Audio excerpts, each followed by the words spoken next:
Noodles had a pretty fabulous second quarter. The Popeyes franchisee Sailorman finds a new buyer for some units, and consumers sure loved Wendy's frosty totes and other merch. Welcome to Restaurant Daily, your daily dose of the most important news in the industry from the editors of Restaurant Business and Nation's Restaurant News. I'm RB Executive Editor Lisa Jennings. And I'm Managing Editor Leanne Zinsmeister.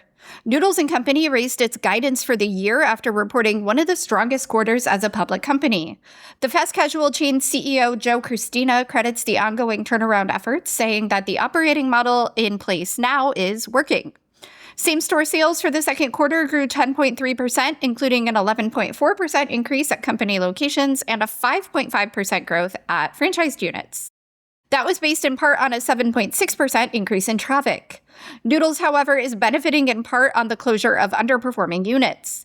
About 60 restaurants have closed since the beginning of 2025, and another 4 were shuttered in the second quarter. For the year, the chain now expects same-store sales to grow between 8% and 11%. Some Popeyes restaurants in Orlando are getting a different buyer. 23 locations owned by the bankrupt operator Sailorman were originally sold to RFI Ventures, according to court documents. That deal was not closed. The restaurants were put back on the market, and another buyer, SBH Foods PLK, offered to buy the locations for $2.7 million.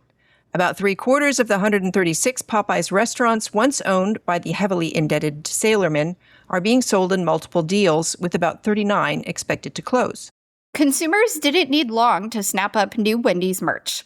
The company launched its first merchandise drop for members of its Wendy's Rewards loyalty program back in May.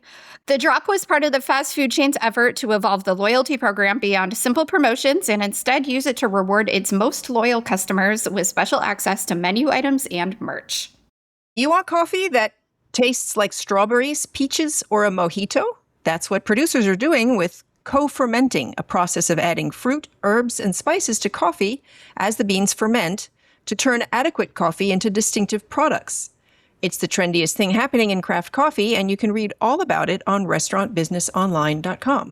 And that should do it for today's Daily. Tune in every weekday on Spotify or wherever you get your podcasts. I'm Leanne Zinsmeister. And I'm Lisa Jennings. Remember that if you don't build your own dream, someone else will hire you to help them build theirs.